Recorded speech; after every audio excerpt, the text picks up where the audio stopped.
It's time for GMA3. The changing job market, what the numbers mean for the economy, and how they could impact mortgage rates, your credit card, and the holiday season. Remembering Giorgio Armani, the fashion world celebrating the icon, as we look back at the life and legacy of the man who redefined elegance. From Hollywood red carpets to the shopping mall, the countless stars he dressed, Julia, Leo, Viola, and more. Plus, how he wanted to be remembered. And it's beginning to look a lot like Christmas? It may only be September, but we're burning up for our first look at a very Jonas Christmas and all the special guests. It's time for GMA3. From ABC News headquarters in New York City, this is GMA3.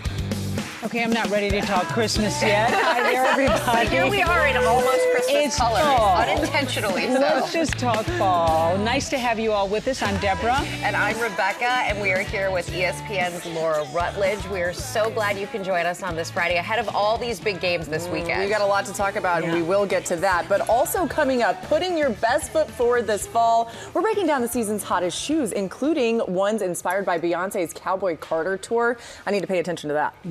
Yeah, so many people walking around in boots. And our 50 States in 50 Weeks tour is making its next stop in Virginia, visiting the volunteers who have made it their mission to feed people around the world in times of disaster. Mercy Chefs have made millions of meals, and we're going to meet the people behind that group. Ginger has been down there, and it's so amazing to see what they're doing. It is amazing. It's a really nourishing story inside and out, body and soul. But we're going to start here with another weaker than expected jobs report.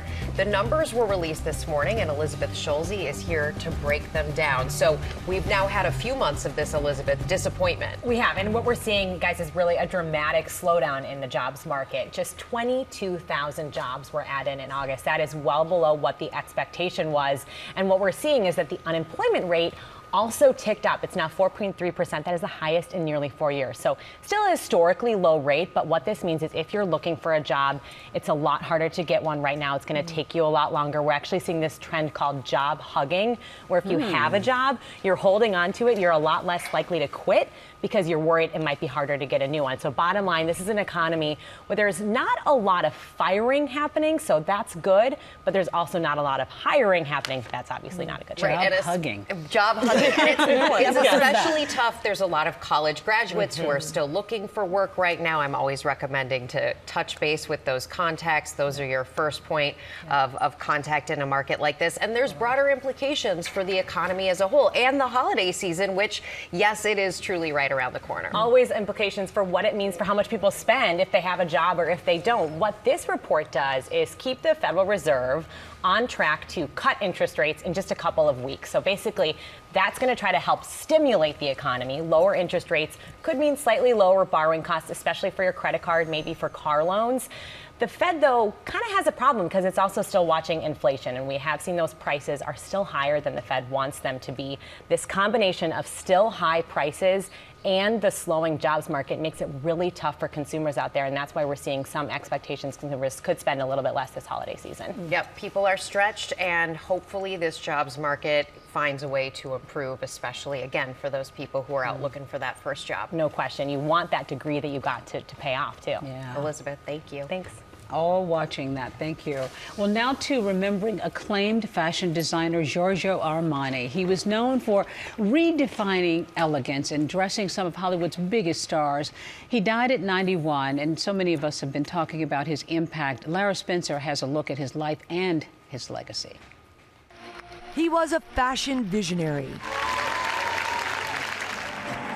Giorgio Armani, the Italian-born designer, passing away at his home in Milan. The company he founded saying he passed away peacefully, surrounded by his loved ones. The designer, known for his exquisite taste in luxurious clothing, fragrances, and accessories, he built an empire from the ground up, starting in 1975, soon becoming a household name. An Armani suit? Take the suit. Armani was made for Hollywood, first dressing Richard Gere in American Gigolo. Hey, pretty lady. Hi. Got my other jacket? Then Kevin Costner in The Bodyguard and Leo DiCaprio in The Wolf of Wall Street. Man, when I have to face my problems, I show up in the back of a limo wearing a $2,000 suit. And he was omnipresent on the red carpet. His gown's always a fixture on Hollywood's biggest nights. From Cate Blanchett to Viola Davis to Gaga and Anne Hathaway, to name just a few. And now, a half-century later, Armani's company employs 8,000 people across 3 distinct brands. In his final interview, just published last week, Armani reflected on his legacy, saying, "If what I created 50 years ago is still appreciated by an audience that wasn't even born at the time, this is the ultimate reward." Giorgio Armani was 91 years old. And he talked about having quiet elegance. I remember when I got my first Armani suit years, and I still have it. I got to stay on point to stay in it. Oh, it's not easy, but it's I don't believe that for one second, it's a Deborah. black tuxedo suit, and it is just so classic. There's something about his design that was just unforgettable. Let's go now to the NFL season kickoff of Monday Night Football. It's just around the corner. Features the Chicago Bears hosting the Minnesota Vikings. Our ESPN NFL reporter Courtney Cronin joining us now from Chicago with a preview. My friend Courtney, let's begin with the Vikings. They have a new starting quarterback. They do. And Laura, this is a homecoming for J.J. McCarthy. He's born in LaGrange Park, Illinois, about 15 miles west of Soldier Field. And his first NFL game back in 2007 just so happened to be Bears-Vikings. A narrow Vikings win. Adrian Peterson on his way to a Hall of Fame career, ran for 224 yards that game. But you're not going to find J.J. reminiscing all that much, talking about how many family members he has coming here. This is a business trip. That's the way he views it, because he's taking over a quarterback for a team that won 14 games last year. The expectations are sky high for what McCarthy can do, the quarterback that the Vikings traded up for last year to go get him. This is his first season. Last year was cut short because of injury. They're putting him in a situation that they're taking a long-term approach. They revamped the offensive line. They've got a strong run game that they're going to be leaning on here, too, in J.J. McCarthy's regular season debut. Yeah, Courtney, the Vikings are stacked around him. Now up to him to perform. For the Bears, there's so many expectations. There's pressure on former #1 draft pick quarterback Caleb Williams. Is he ready? There's a promise that comes with being the #1 overall pick, and the Bears have done everything this offseason to ensure that Caleb Williams can deliver on that promise. And it's been challenging. 12 different installs, a brand new offense. Some days it's looked good, some days not so good. But the goal here for Ben Johnson, the Bears head coach, was to challenge Williams, to overload his plate so he wouldn't be unprepared for anything that could be thrown his way during the regular season. Now, where he's at in his growth process, certainly where he's going to look week 1 will look different than week 17. But Johnson said he's confident in what he's seen from Caleb Williams and that there's no reason the Bears can't win games this year. Yeah, patience, Bears fans, right? The NFC North is extremely competitive. The Bears have tried to improve their odds. They hired top young coach Ben Johnson. Why is the organization in the city so hot on him, Courtney? Oof, the NFC North, the hardest division in football. 3 teams from this division made it to the playoffs last year. All of them had double-digit wins. Ben Johnson came from one of those teams in Detroit. He had the #1 scoring offense. The Bears saw that. They saw the culture that he could install here in Chicago, and they went all in. You know, the Bears is the monsters of the Midway, the black and blue division here, the run game and the defense. They want offensive ingenuity. They want somebody to come in here to take this offense to the next level, and they believe they have it in Ben Johnson. Yeah, it's going to be a lot of fun to see him on the sidelines. He's very intense, so watch out for that. We'll have lots of shots of him. Thanks, Courtney. Be sure to catch the Monday Night Football season debut, Bears versus Vikings. It all comes your way this Monday, 8 p.m. Eastern, right here on ABC and ESPN. Laura, I got one word for you. Skol! Skol! Vikings fan. I'm a little conflicted. Chicago, Minnesota, but here we are. I'm neutral. Okay. I'm neutral when it comes to that. Well, and Deborah, we are very much looking forward to what we have coming up next. Your 2020 first look at this 2-hour event that you have in a very big interview. Yeah, we've been working on this all summer long, so there's lots to talk about. Coming up next. Just over the hill is the University of Idaho campus. The details are shocking, and it's still grabbing headlines. What was his reaction to the national media attention? What did he tell you? Tonight, inside the stunning case like never before. There was a lot of us just sitting in silence. With new interviews and details, the newly released police video, and the shocking personal photos taken by the killer himself. He made a critical mistake that night. All new 2020, tonight at 9/8 Central on ABC. Wow, that was a first look at 2020's 2-hour event, Idaho Justice. It airs tonight, and it's about, of course, the Idaho College murders case, and it includes never-before-seen video, brand new interviews, and a lot more. Deborah, this has been years in the making by you and the team at 2020. Absolutely. Tell us some more. Well, Rebecca, so many people have been following this case, of course, and 2020 has been on the case. Kana Whitworth, our correspondent, has been following it since day one, 2022. This horrible story happened in Idaho. And this time, finally, we are bringing in some new details, as you just heard there. You know, Brian Kohberger, we've all heard about this guy who, you know, committed this horrible crime. Now tonight you're going to learn a little bit more about him. We didn't know. We were waiting for the trial for so long. Finally, he pleaded guilty over the summer, so we're learning a little bit more about him and the loner. You're going to hear from colleagues. This guy was a PhD student who studied, of all things, criminology. So we're going to find out a little bit more about him and dig inside. But most important, and this is important to us at 2020, we're going to look at the victims. Yes. These 4 young lives, 20 and 21-year-old students who were lost. You're going to hear from their family and their parents, and you're going to hear a little bit more about how they have processed this and sort of the screeching halt to this case when he pleaded guilty over the course of the summer. You just can't imagine the pain of those families. The 2020 team, that they actually went to the lab that played a crucial role in connecting the dots with DNA evidence. And it's so critical because so many of these stories turn on forensics, right? And that was so key. There was a knife left behind at the scene, and they eventually were able to drill down. We're going to take you inside the investigation, the forensics, how this was all put together. So we're beginning our 2020 new season with a lot of really important reporting. Really important reporting, and as you say, thinking about those families who have been irreparably harmed and by it's all of about this. how these students lived and what their dreams were, not about how they died. Idaho Justice, the all-new 2-hour 2020 true crime, airs tonight at 9/8 Central on ABC, and it streams the next day on Hulu and Hulu on Disney+. Coming up here on GMA3, new details on the White Lotus and where the popular show could be heading next.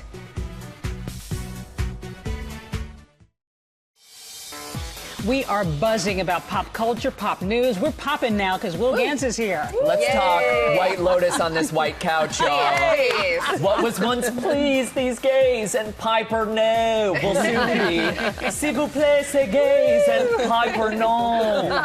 As the White Lotus heads to France, you guys. Thank you very much for season 4. Deadline reporting that speculation is focused on the 4 seasons located on the French Riviera. But there are locations in the French Alps and in Paris that are still in the running too for the next season.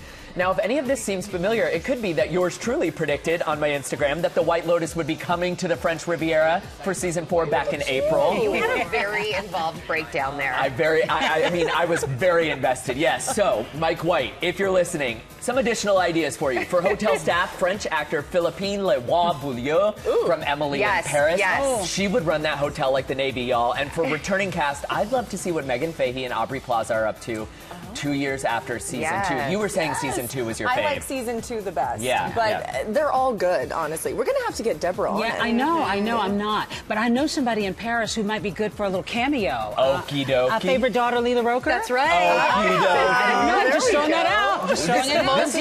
Today, Mike White, today's pop news is all about you, buddy. All right, we all know I'm a sucker for Christmas, and as it turns out, so are the Jonas Brothers, you guys. The trio headed home for the holidays, or at least they're trying to, and their new holiday comedy, A Very Jonas Christmas Movie, and we have a first look at the teaser. Check it out.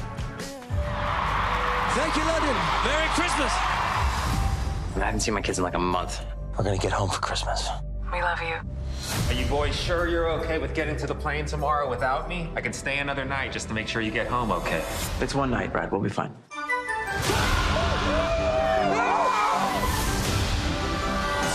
Hi.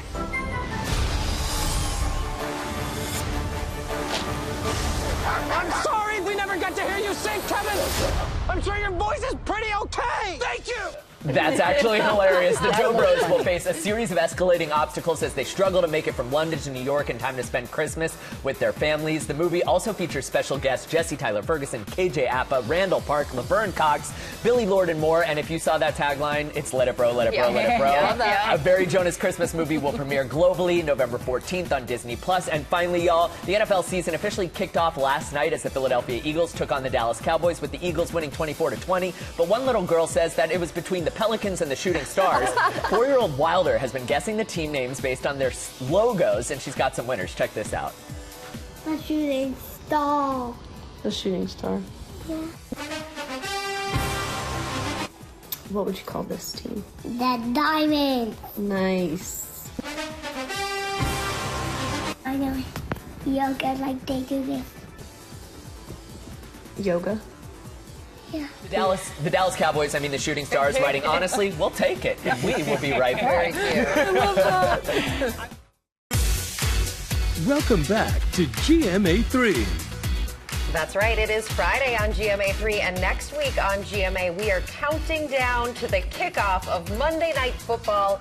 Joe Buck joins us live to preview the big game between division rivals as the Vikings and Bears face off in Chicago. I'm a little conflicted.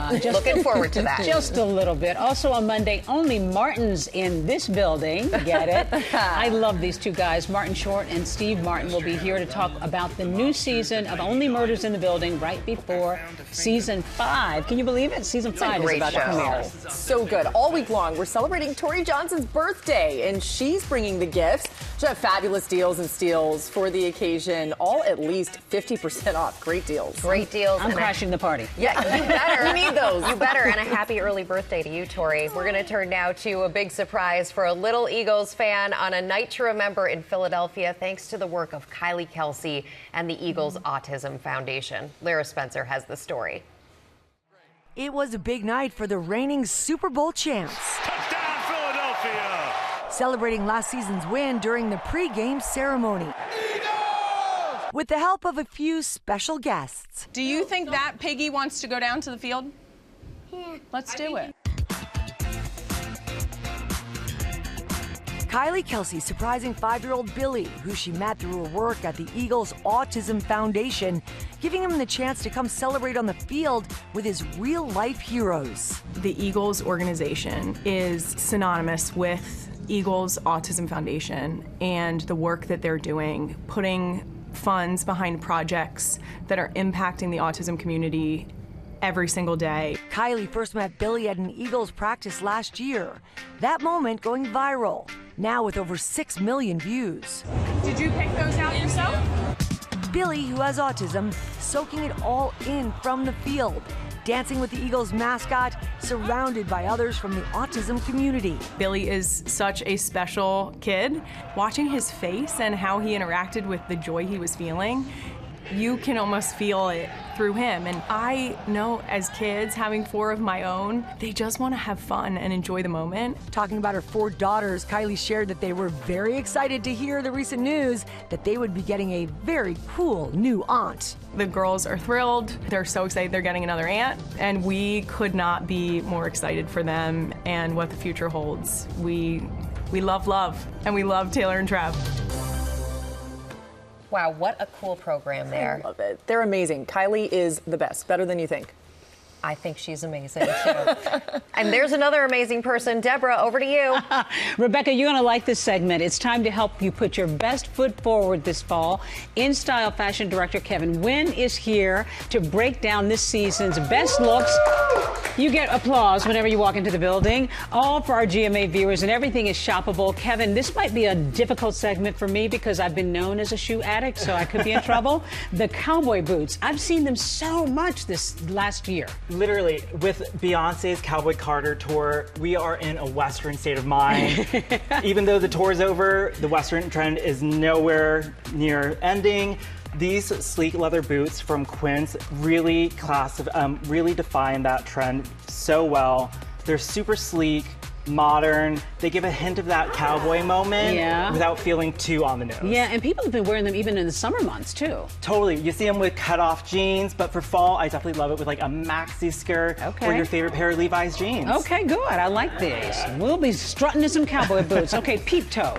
I like these kinds of shoes. A lot of people do. Yes. What's the deal with peep toe? You guys seem to like them too. A peep toe is always a good choice for fall because we're always piling on so many layers. So showing just a touch of skin with some toe cleavage is a really nice and easy way to lighten things up. Toe cleavage. I know. I like that. And if you want to keep your pedicure more covered up, a little chilly out there, I love it with a nice tight, a little sheer moment or like a nice bright opaque. Really adds a pop of color to any outfit. And these are really pretty too, the really blue and good. the white. Now, I see you in the blue.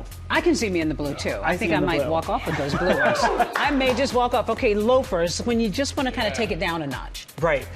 Loafers really combine the comfort of a sneaker, but the polish of a heel. You know, my sister is an English teacher and lives in her loafers. Yeah. So if you have an occupation where you stand all day, a loafer is such a smart choice. And they never go out of style. Truly never. And you know, if you want to channel a little Wednesday Addams moment, a black option is great for Halloween. Yeah, we love that. And some knee-high socks and all of that. Absolutely. Really beautiful. Okay, little slingbacks.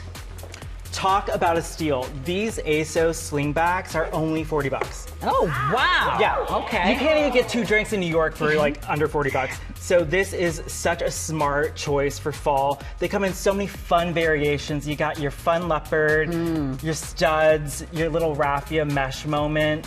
It's such a good option to dress up or dress down. And they're low heel too, so you can have the comfort zone there Totally. too. And our reader is always telling us they love the look of a mule, but the practicality isn't there. So with this extra support, you're good to go. Okay, good. I may add those to my wardrobe. Now, speaking of comfort, the Chelsea boot. What is it about these? Because I see people wearing these everywhere. They're easy breezy. You just slip them on and you're good to go. Yeah. You know, with the fall weather coming out, we want to enjoy the great outdoors, and these waterproof lug soles are so good. Yeah.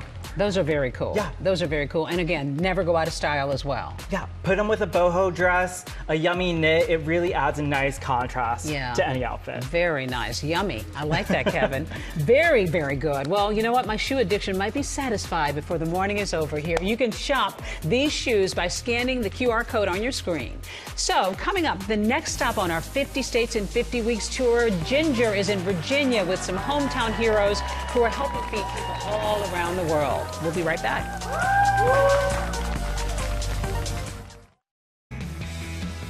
We're back on GMA3 with 50 States in 50 Weeks. America the Beautiful. We are visiting all 50 states in the order they joined the Union in the lead up to the country's 250th anniversary. And we are now into double digits with a visit to the 10th state to join the Union, Virginia. So Ginger is there in the city of Portsmouth. Hey, Ginger. Hey, Virginia has so many things to be proud of, but especially right here in Portsmouth. We are with a bunch of great volunteers here at the headquarters of Mercy Chefs, which is a nonprofit that serves restaurant quality food to people in need around the world, but also right here in their community.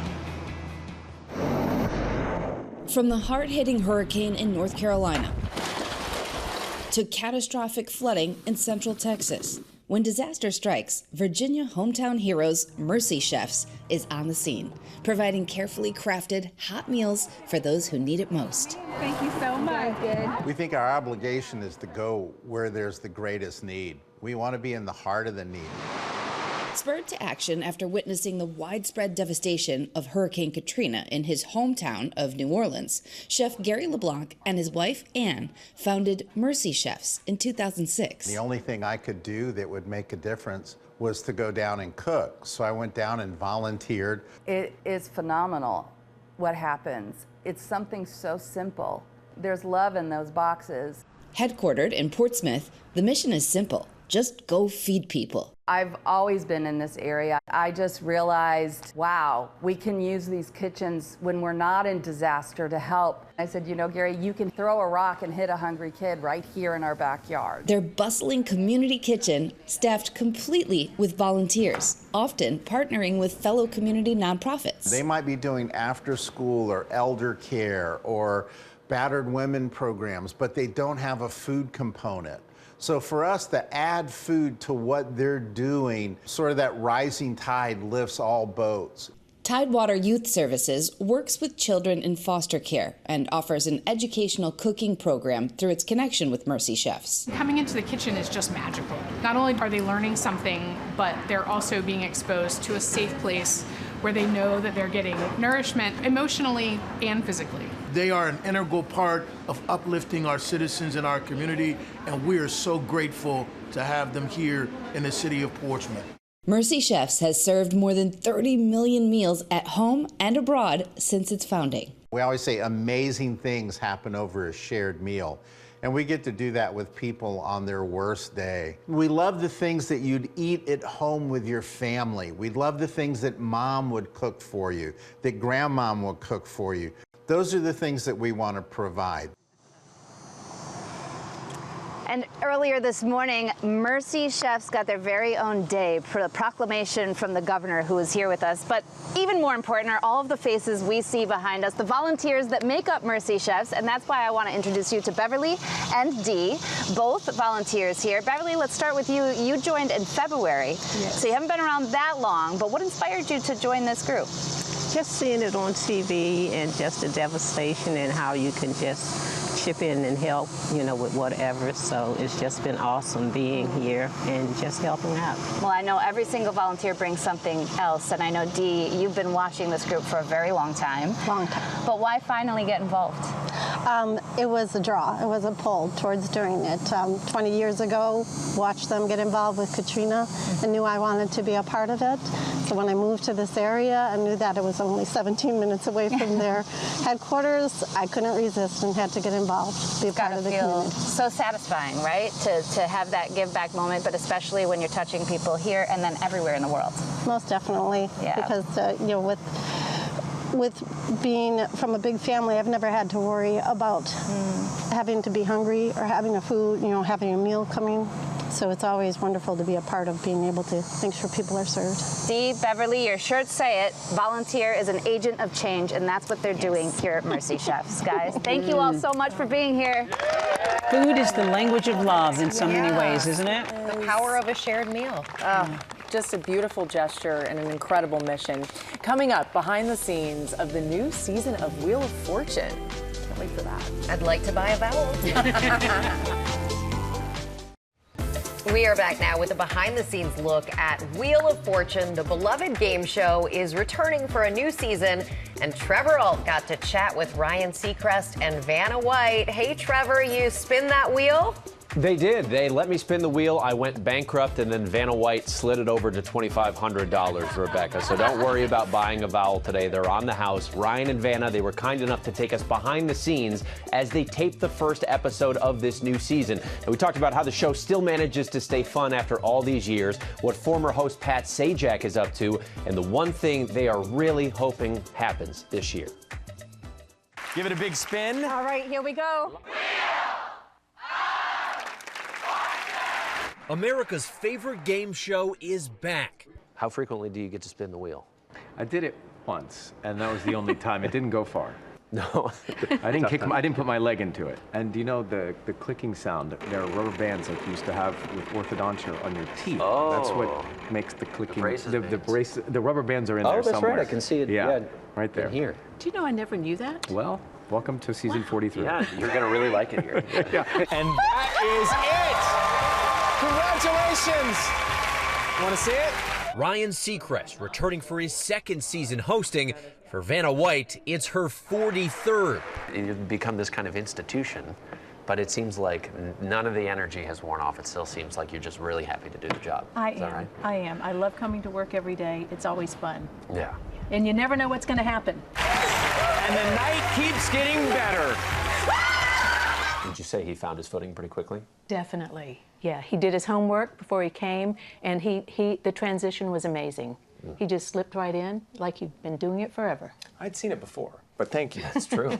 Seacrest has settled in after stepping into the shoes of longtime host Pat Sajak, who retired last year after more than 8,000 shows. And you saw Pat recently. Yes, I did. Yes, he was in a play, and I was so impressed. How does he memorize all those lines? And he's a good actor, too. He left me a voicemail that somehow I missed for several weeks. And I finally found it. But he left me a very thoughtful, wonderful voicemail. Yeah. We were there for the first taping of the new season, the beginning of a very busy schedule. Wheel of Fortune has a famously packed shooting schedule, 195 episodes a season, doing 6 episodes a day, and of course all of them are in front of the live studio audience.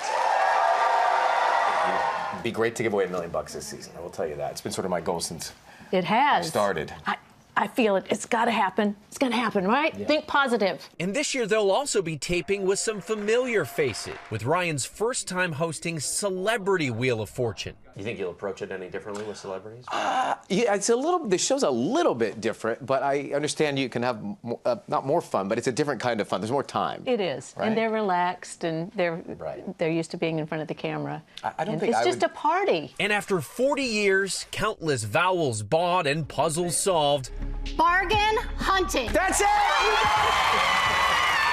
They say Wheel of Fortune feels as fresh and fun as ever. Solving puzzles, playing games. Everybody grows up playing games. We're still playing games. That's true. It's a game that everyone can play, too. That is true. And people learn the alphabet, you know, and the whole, it's a family fun. And as far as Vanna's future with the program that made her a household name, she's not slowing down anytime soon.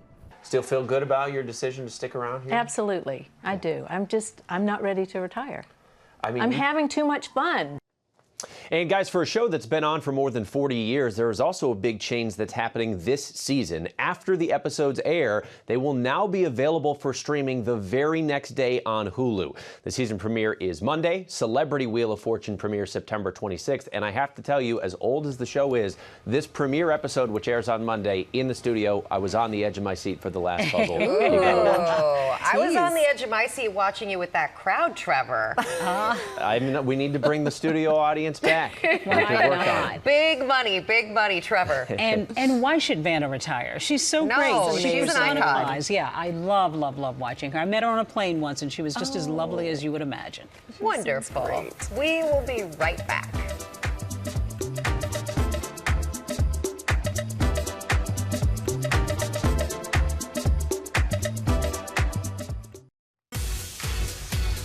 We did it. We did it's it. The end of GMA3 and it's Friday. Thank you so much for watching. And for more news, check out What You Need to Know anytime on Disney+. Oh, have a great weekend, everybody. So much fun to be back with you guys. You've got a busy weekend. I do. A lot of football.